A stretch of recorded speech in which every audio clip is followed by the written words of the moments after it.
Wouldn't you like to be on the perfect diet for you? Everybody wants to say that, hey, I figured out the perfect diet. And there are all these books and all these people, these diet gurus who say, I have the perfect diet. But have you ever been confused because they're kind of polar opposites? One is saying, we should all be vegan. Another is saying, we should all only eat meat. It's very confusing out there. And I find, even as somebody with a lot of education in nutrition, that at times it is confusing. And I think the truth is, there isn't one perfect diet for everyone. There just isn't. We're all different. We're individuals. We're in different stages of life. I know that what I could eat as a soccer playing teenager was different than what I needed to eat when I was pregnant, and it's different from what I need to eat now. There's changes. We all have different cultural beliefs that may inform what it is and how we want to eat. And we also have just different preferences. So there isn't a perfect diet for all of you. What is true is the standard American diet, acronym is SAD, is terrible. That's the diet that is fast food, hamburgers, hot dogs, pizza, involves a lot of corn syrup and very few vegetables. We know for sure that that is the diet that has been the cause of much of the chronic disease that we suffer from in our culture. So there really isn't a perfect diet for everybody, but there are ways to figuring out what the perfect diet is for you. And that's what we're going to do in the program, because that is a huge stepping stone to getting your gut health and that foundation together. We really want to focus on this foundation now so that you can build all the other layers on top of it and really experience your true vitality. So unfortunately, there isn't any test out there that I have yet seen that is 100% accurate on really figuring out which foods are the best ones for you. There are some blood tests. As far as we know, they're about 50 to 60% accurate. There are some other types of energetic testing that can be more accurate, but they're operator sensitive. It depends on who's running the machine. So it's really the gold standard is still eliminate and reintroduce and see how your body does. That's the gold standard for figuring out how it is that a food is reacting in your body, is elimination and reintroduction. So you have to start somewhere, which is why you want to start with either your test results or start with a diet that is an eliminatory type of diet. So some really good ideas would be an anti-inflammatory diet, or to do the Whole30, or those kind of different diets right now. And before I go on, I just want to acknowledge that I get some of you just are not ready to deal with this, and that's okay. It's okay if you're too tired and you're just stuck in bed, and the idea of doing assessment and cooking something different is just not you right now. That's all right. What I would suggest is you go ahead and listen through the rest of this section and then move on. It's very likely that as you get to the other sections, your energy is going to increase and you will have that vitality to come back and do this section, and this will make a big change in your life at that time. The next part is to do the assessment. The only way we can assess how we are is if we write some things down. So what I'd like you to do is use the form in the PDF for this section and answer some of the questions. How is your sleep? How's your energy?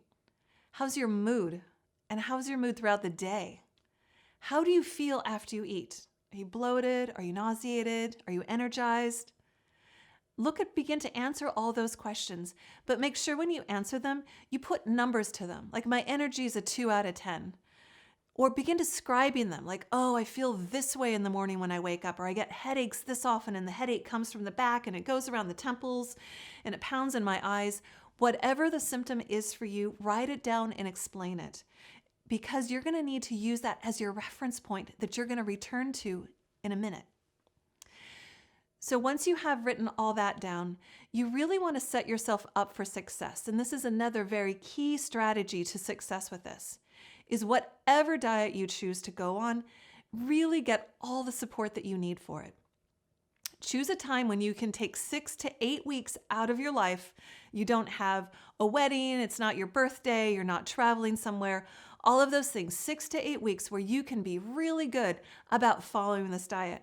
And I'm going to say the word strict, which makes me realize I do need to say, for those of you that have any history with any sort of eating disorder, bulimia, anorexia, orthorexia, any of those, please don't do this part unless you get an okay from your counselor, your nutritionist, your physician, because this can really trigger that kind of disordered food thinking, and I don't want that for you.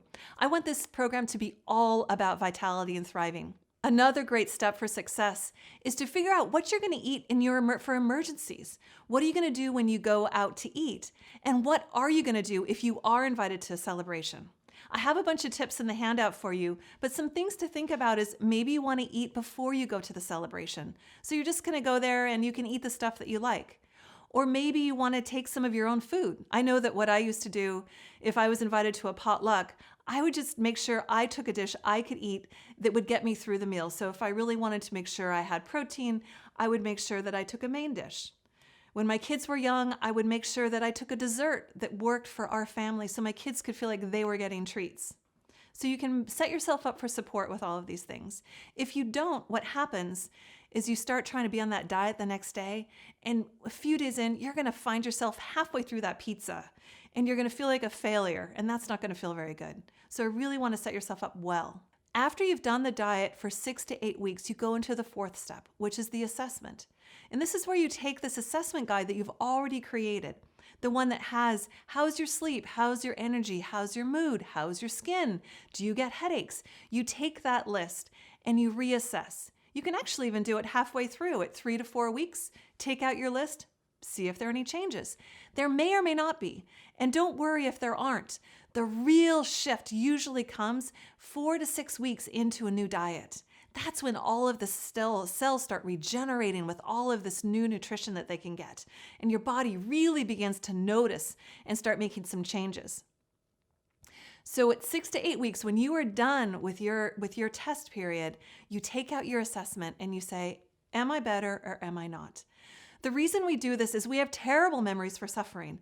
I always say this is how we end up with more than one child, because those of you who have been in labor know that it's not until you walk into the labor room with your second child that you're like, oh yeah, this actually did hurt.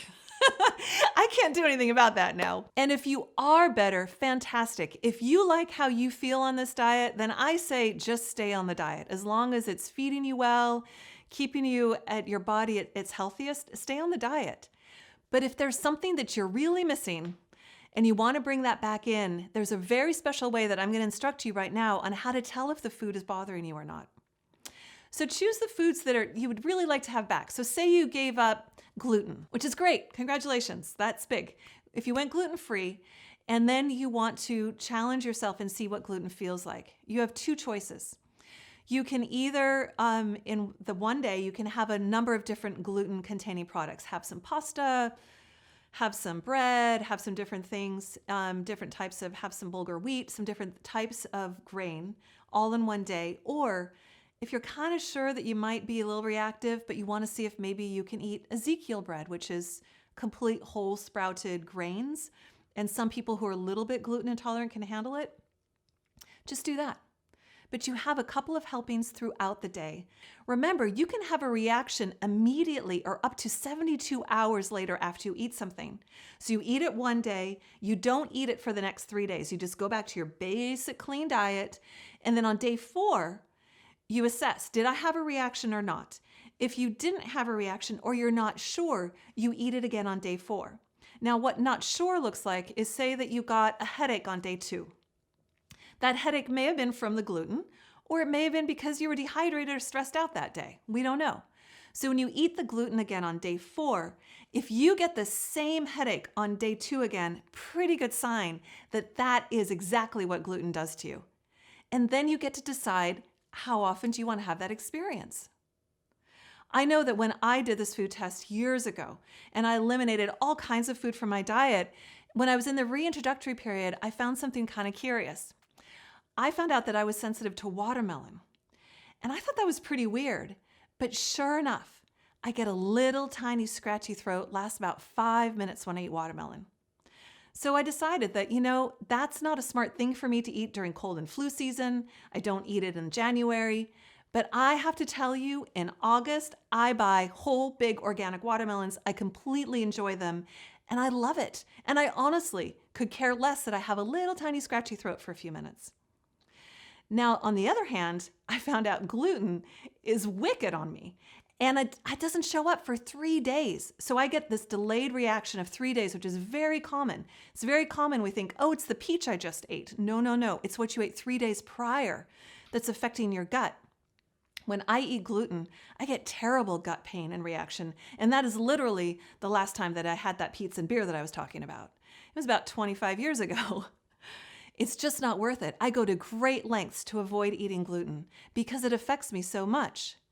The thing is that when you figure out which foods really support you, you may think that, oh, there's no way I could live without my favorite foods. And I get it's tough at first. It's tough because we have addictions to different foods, to the culture, to the association, to the taste, all of those things. I understand that. I went through that too.